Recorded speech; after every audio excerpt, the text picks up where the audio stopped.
Let's get more on the situation and bring in Trita Parsi, who's Executive Vice President of the Quincy Institute. Thanks for being with us, sir. It's always a pleasure to have you with us here on France 24.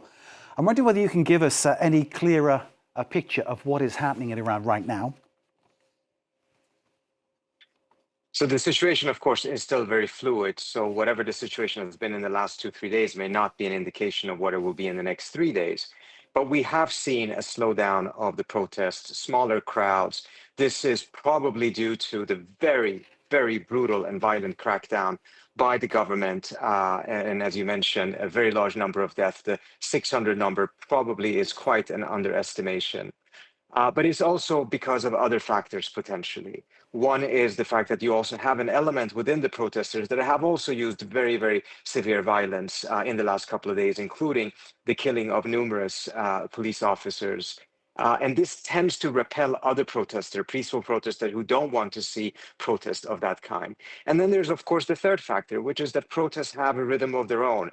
They have ups and they have lows.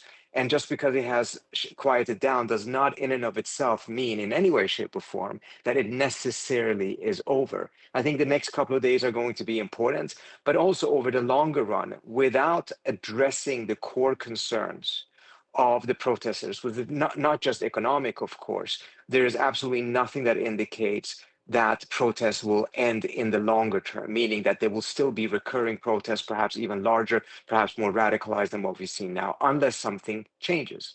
Trita, there have been mass protests, and we've spoken about this before. I'm thinking back to 2022, but obviously before that, 2022, when Mahsa Amini died in police custody, and then the issue regarding her headscarf, that of course sparked a massive public response. Is this different now? Is this going further, do you think? Will this move towards any kind of change of how life is organized and administered in Iran?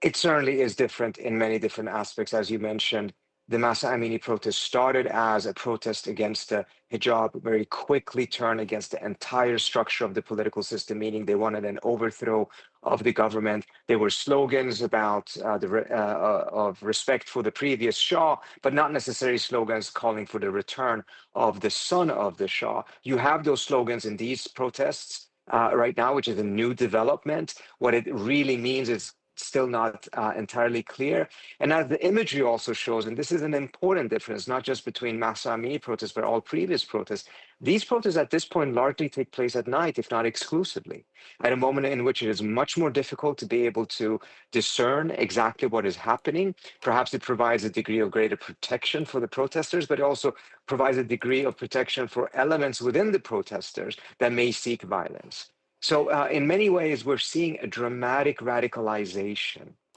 of the protest movement, which ultimately is a reaction to the brutality of the regime on the one hand, and also the fact that the situation in the country economically, politically, really has not moved in the direction or in the manner that the broader segment of society wants.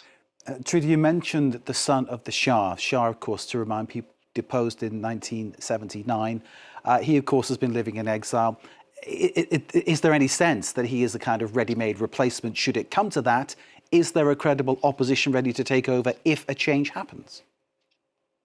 One of the main reasons why the Islamic Republic has been able to survive despite its unpopularity, its incompetence, its corruption, etc., is precisely the absence of credible alternatives. And I think the son of the Shah is still in that category. He has shown some surprising ability to gain some level of at least visible support in Iran. But it's also clear that these protests were not sparked as a result of anything he had done or said. But he's the one who did start calling for the protests to really go out at night about 5 or so days ago. And it seems to have been a response to what he called for. But he's then also called for other things, such as strikes in the oil sector. And we have not seen any positive response to him on that issue. So I think as a symbolic individual that has come to symbolize the opposition to the government, yes, he's definitely grown in importance. In an ability to actually mobilize people in a sustained way, not just for a protest or two, we're not yet seen evidence of that. Does it depend then if he can get behind him the backing of the United States? Would that make a difference? Well, what kind of a background are we talking about? You know, the threats that Trump has made so far seems to have actually backfired, as we've seen, at least on the surface, a consolidation of the government, as well as no defections at all.